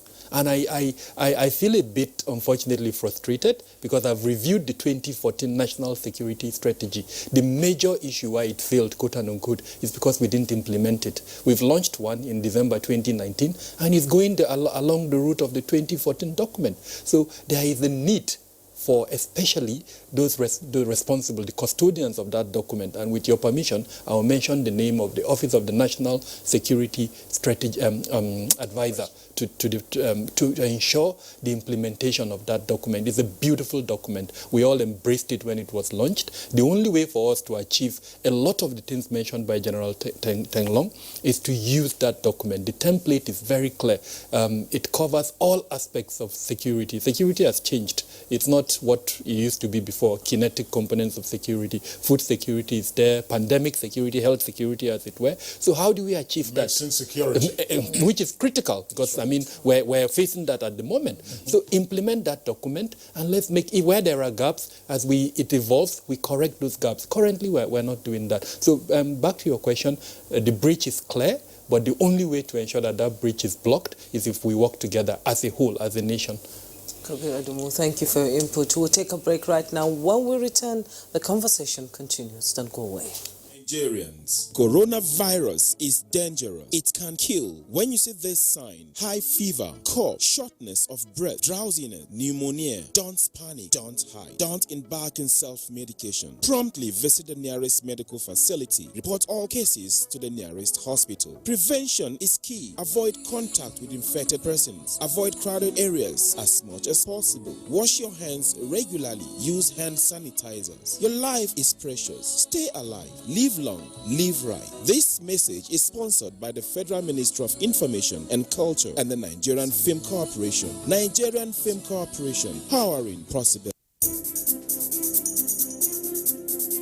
As a strong immune system increases the chances of victims surviving COVID-19, a corruption-free society creates opportunities for citizens to thrive and prosper.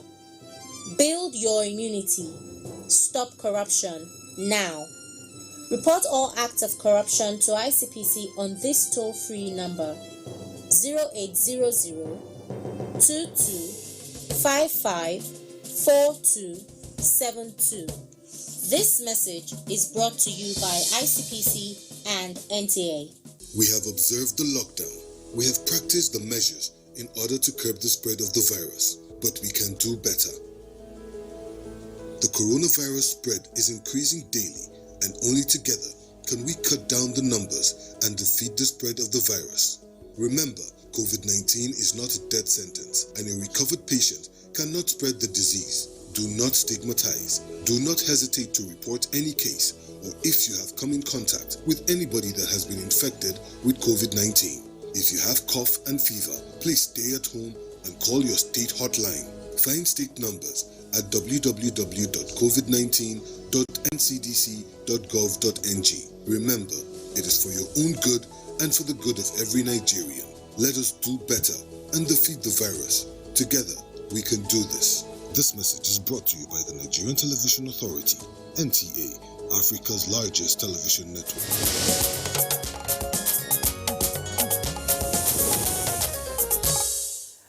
Thanks for joining us. We have a number of tweets that came in during the break, and Nigerians would like to contribute their voice to this conversation. I'll begin with Bashiru Matado, 82. He tweets, COVID-19 is changing the dynamics of insecurity. We are now observing a rise in economic nationalism among countries, which indicates a decoupling of globalization, a looming labor crisis between employers and employees, commodity shortages due to disruption in global value chain. Nandom Uyep has this tweet. If we can reach out and tackle those issues that are trying to destabilize us in this great country, just the way we are doing individually now with one voice and fighting COVID-19, this land of ours will be the envy of other nations. And Mike Anyako tweets, definitely there are some emerging security challenges as a result of COVID-19 that brought unexpected economic woes in view of layoffs, furloughs, lockdown, etc. But collectively, we must face squarely whatever is any security threat. It may look difficult, but we need cooperation. Law Alpha say, now it said we should confront the illegal transportation of persons from some parts of the country to other parts, while some are mischievously tagging them non-Nigerians when we know that some of them are Nigerians.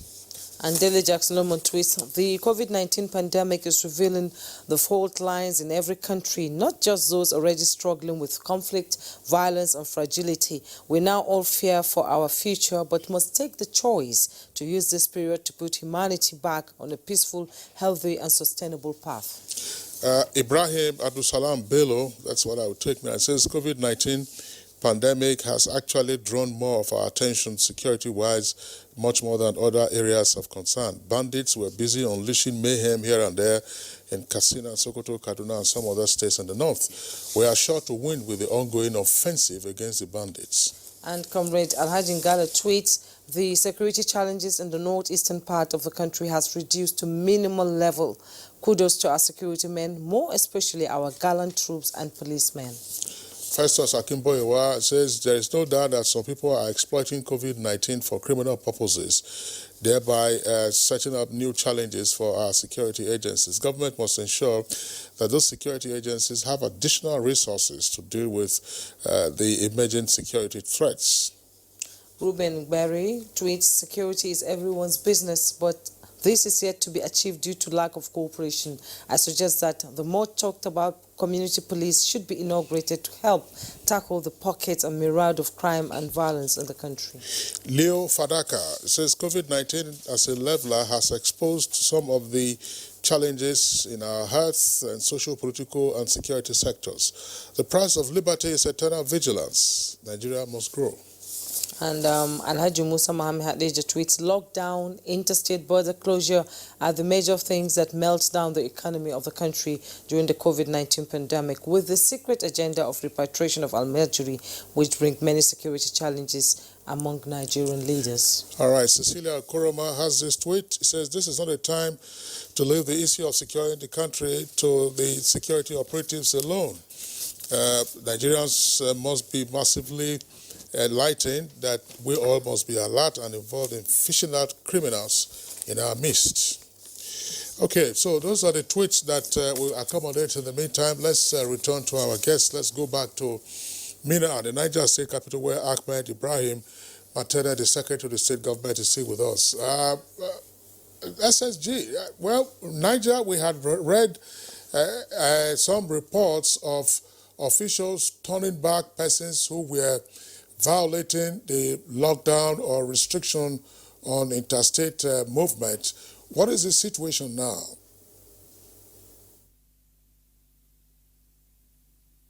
Thank you very much. Let me also add my words, my voice to the fact that we have seen some level of breach in terms of interstate travels and night travels. Many of the cases that we have recorded in Niger, 99% of it actually were from people, migrating from one state into Niger. And when they get to Niger, we intercept them, we quarantine them, and take their blood samples. And all the cases, 99% of the cases that you have found against Niger were actually people, in transit. So it means that, for them to have gotten their way into the state, in spite of the bans, show that there has been some level of breach, by our security agencies. I'm a member, I'm the chairman of the task force in Niger, and I've seen severally that we had to go and enforce, some of these measures ourselves, not even by the security agencies. So I think a lot needs to be done in order for us, to really curtail, the spread of the virus. We have also put up measures to ensure that, those who have no business, coming into Niger, we return them back to their original destination. And of course, if we found that, they are also destined to some other state, we escort them out of the state so that they do not stop over and then probably, spread the virus. We need to do a lot more. We need to have a lot more coordination. Every state must have to see itself taking responsibility to ensure enforcement of the order so that all of us will be safe. We have always told the security agencies that, look, they are also sustainable to the virus. Simply because you can collect money and allow, passage of individuals into, other states will not protect you from the virus. So we need to be very careful. We need to know that, this is a coordinated national action that we all have to have responsibility for. We also want to, and I like this idea of evaluating, and assessing how far, this enforcement of these measures are, so that we'll be able to, have, some other, strategies, to adopt to ensure that, within the shortest time, we're able to, to curtail this virus. Of course, the virus doesn't migrate. It is people who really traffic this virus, across the country. So we need to really work hard, on interstate travel and, of course, the night travels. Many, of course, because of economic reasons, we'll have to find, no matter what it is, to get to the next market. We have caught people who had to travel from Lagos, into our markets to buy food items. We also have seen people going to Kano, because they wanted to buy some wares, that they need to meet, with the demands, of the market for Ramadan. So all of these have also really compounded the issues, and we hope that with some new measures, this will be curtailed, and people will be, become more disciplined, to really help, in the curtailment of, the spread of the virus. Thank you. Okay, Ahmed Ibrahim Metani will come back to you before the program ends. Actually, would like to go to Jos, where General Talong is waiting. You spoke about insecurity of people passing through other ways, not the usual way that the people pass to enter Jos. They go through the bush part. And the question I want to ask you, how do we begin to understand the enormity of the situation we're in now? Thank you very much. And I think that is the most important thing, too, for our security agencies to actually get to know the narrative, the actual narrative. Because if we do not have the citizens involved, you see, you must need human intelligence, which is not available to you all. You could have all the ISRs flying in the whole of this country. You wouldn't know how many people would have moved in a vehicle, or a vehicle carrying cows, as it were. You wouldn't know whether there are human beings inside until somebody climbs and tells you these things, or somebody tells you at the beginning of it. And like Kabiru said, those boot paths, they pass through communities. And so if the citizens are involved, and if the national will, which is an element of national power, is with us, if Nigerian citizens want to fight it, and we get them involved, the security and the government must get the citizens involved in this fight. That these bush paths, they pass through their communities, through their farms, through their areas and the rest. They are the ones who report, because you do not have the resources to deploy on all these paths they're talking about. No. Whether you map them from now using the digital maps, you don't have the resources to guard all these routes. So it is the citizens who will give you the information. In some cases, they even stop. I've seen citizens in area where they stop people and send them back. Yes, unless they offered violence, which they might not be able to stand. But if they don't offer violence, they have blocked the roads and ask them back. So you need to look at this situation critically and know that what we are facing is more than people just... How many people have been dropped in Jos Plateau? How many have been dropped in Nasarawa? How many have been dropped in Kwara? How many have been dropped in Osun before those ones were caught in Ondo? And how many of them have crossed from Ondo to Edo, Delta, or Lagos? You wouldn't know. Yes, you are interrogating now, but to what extent do those foot soldiers know the overall plans? Because they could be moving them without them knowing what they are going to. And they could be moving them in beats. So definitely you need the citizens to start telling you, look, these people are moving from point A to B. I appreciate what the military or the security forces are doing, but look, this thing is beyond just the military, because, like we said, if you are dealing with your own informants, those who, the bad eggs in your place, are the police dealing with the bad eggs? Are the NCDC dealing with the bad eggs? Are the road safety dealing with the bad eggs? I mean, go to the roads now and see. You see people standing on the roads there, and like Kabir said, the SSG said, they are wearing nose masks and they allow people to pass, collecting money. Even the money has the virus on it. Their families are back there in the cities. They go back, they get contaminated and infected. Yet they believe that because they are wearing uniform at that point, they have authority. They can either say go back or stop, or you collect money from you, extort money from you. What happens to their families? What happens to their relations? What happens to the citizens they have sworn to defend? So I think we need a synergy between the security forces within themselves and then with the population itself. But then you need to build the capacity of the citizens, because you cannot give what you do not have. But the citizens, some of them are quite willing. It depends on how enlightened a community is. If you see some enlightened communities, they are easily able to pick. But in some non-enlightened communities, I've seen it, where somebody will come and from nowhere come and buy something from them, and they're happy that they have bought their wares for that day. But what are they going to use it for? To go and feed terrorists in the bush. Yet they are the ones who are feeding terrorists without them knowing. And then they come back and attack them in the night. So this is so holistic. We need to look outside the box, think outside the box, act outside the box. But then the central thing is the citizen. Because even a military operation itself is the citizens you are protecting. So the central thing, it must be citizens. If you are going to protect me, what are my roles for me to stay alive, for you to protect me? And when you protect me, how am I going to this? It's just like this COVID now. How do I stay alive, well? And if I'm not well, how do I help others from not being contacted within my family or my friends? So these are some of the things. So definitely citizens might know how to help, how do they do in case there is this breach, what do they do? Now after the breach, what has been done, what do they do? How do they enhance the security? How do they come around? So I think we need to actually, yes, it's an ongoing thing, but we can continue vigorously rebuilding the capacity of this and using NOA. The National Orientation Agency has not been actually used properly in this fight. I think they should be deployed the way MAMSA was deployed, right down to the villages, to everywhere.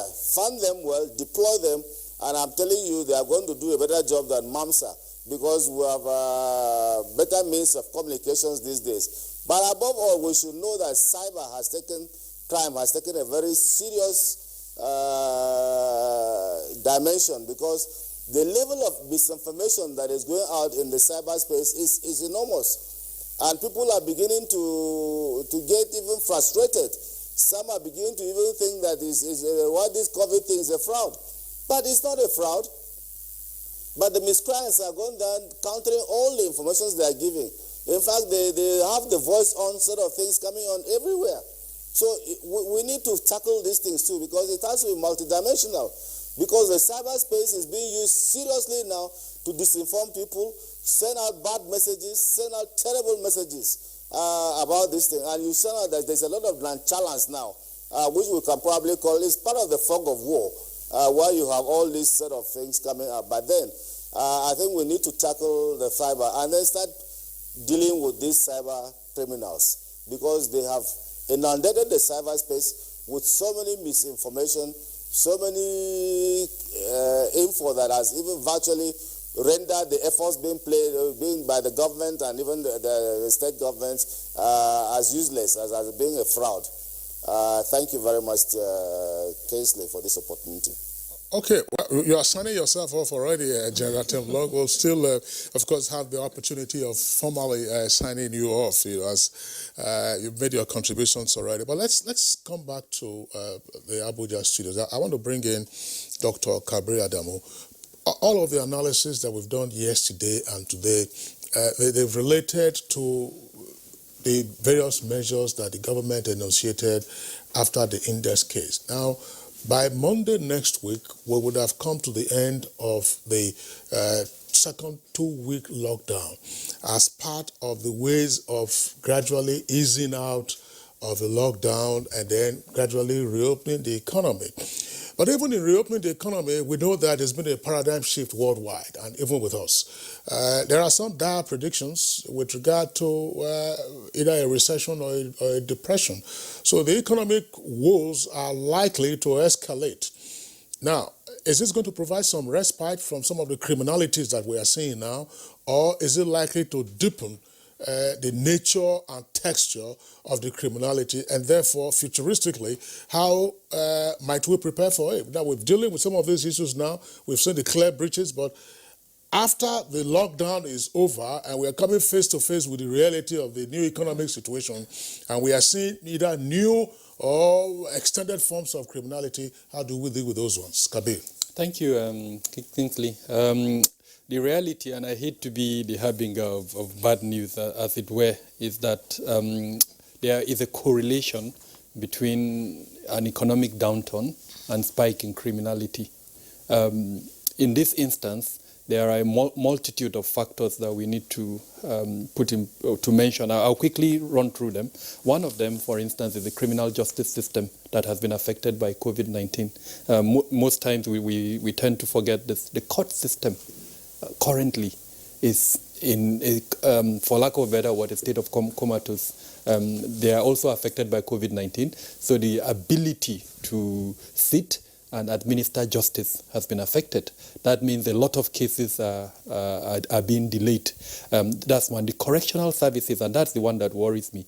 There is a presidential directive to release or decongest the correctional services. The method that has been used for this decongestion, unfortunately, has not been very transparent.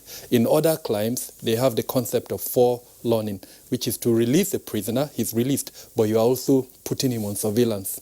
Unfortunately, we are not doing that in Nigeria.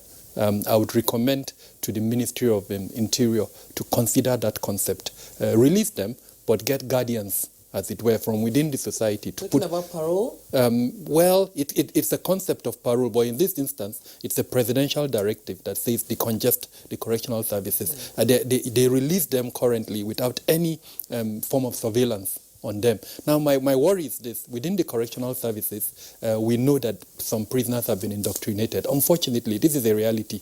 They've been indoctrinated sometimes through terrorism, sometimes through criminality. So you are releasing them without any method of surveillance. We need to put them on surveillance through this concept of following. So I'm talking about the criminal justice system that has been affected by COVID-19. Then the one that stares us in the face is the number of people that may be out of jobs.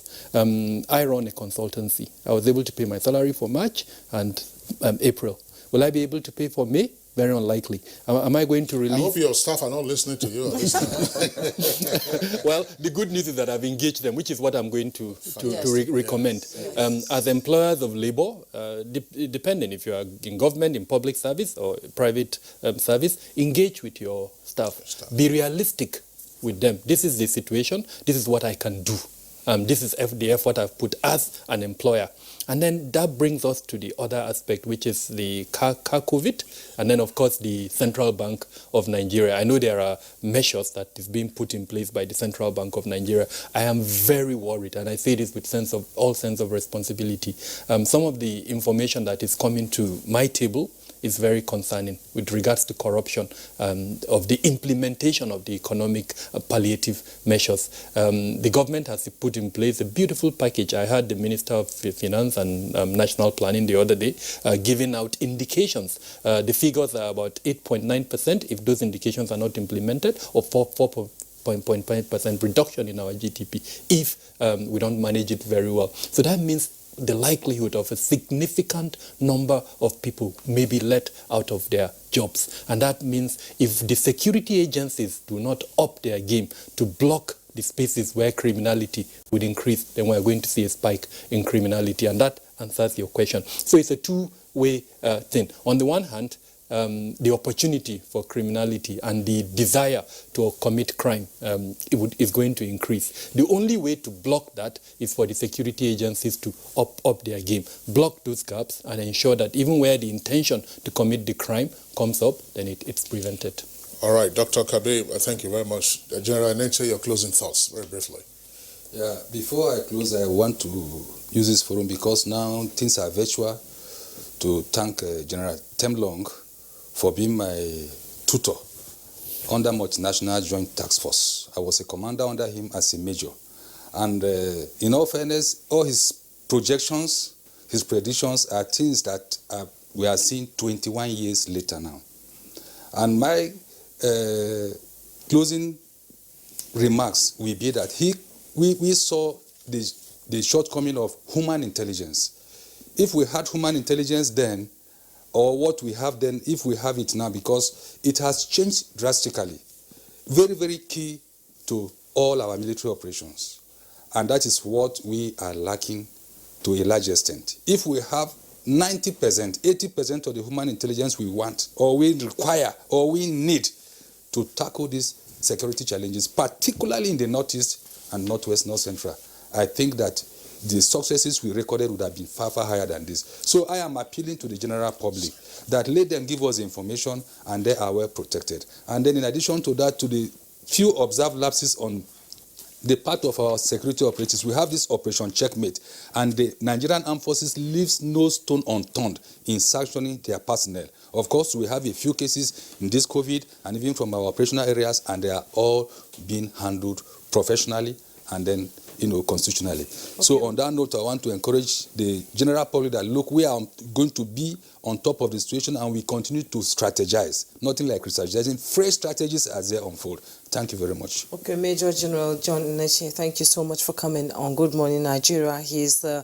Chairman Coordinator, Defense Media Operations, Defense Headquarters, Abuja. Thank you so much for your contribution. Thank you. And General John Temlong from our Just Studio, First Commander of the Multinational Joint Task Force and Security Consultant. Thank you so much for your input. And our regular here, Security Risk Management Consultant, Dr. Kabir Adamu. It's always a pleasure to have you join us on Good Morning. Thank you so much for your input. And from our Mina studio, Ahmed Ibrahim Matanis, Secretary to Government of Niger State. As always, thank you so much for coming on the program. Sports Update is next. Gallo looks set to leave Manchester United at the end of his loan spell this week, with parent club Shanghai Shenhua keen to have the striker back. Gallo has been a hit at Old Trafford since signing a loan deal on the final day of the January transfer window, scoring 4 times for his boyhood club. But his loan spell looks set to end after 8 appearances, with his initial deal penned until May 31st. United's season will now extend well beyond that as a result of the coronavirus pandemic that has caused a suspension to the campaign, with United not playing since their 5-0 demolition of LSK Linz on March 12th. United still have 9 Premier League games to play and remain in the Europa League and the FA Cup. They are keen to keep Gallo until the end of the season and have held discussions with Shanghai Shenhua about extending the loan deal. Meanwhile, the Women's Super League and Women's Championship seasons have been ended, with the outcome of the WSL title and promotion and relegation issues still to be decided. The joint WSL and Women's Championship Board has sent various recommendations to the Football Association Board to determine the most appropriate sporting outcome for the season. An FA statement said the decision came after overwhelming feedback from clubs and was made in the best interest of the women's game. It means all divisions of women's football in England have now been cancelled for the 2019-2020 campaign. All right, so that does it for us today in Good Morning Nigeria. As always, we appreciate your tuning in. The program returns same time tomorrow, 7 o'clock in the morning. Until then, stay safe and be well. I'm Kingsley Osadolo. And I'm Juma Yusuf. Do have a great day and do stay safe.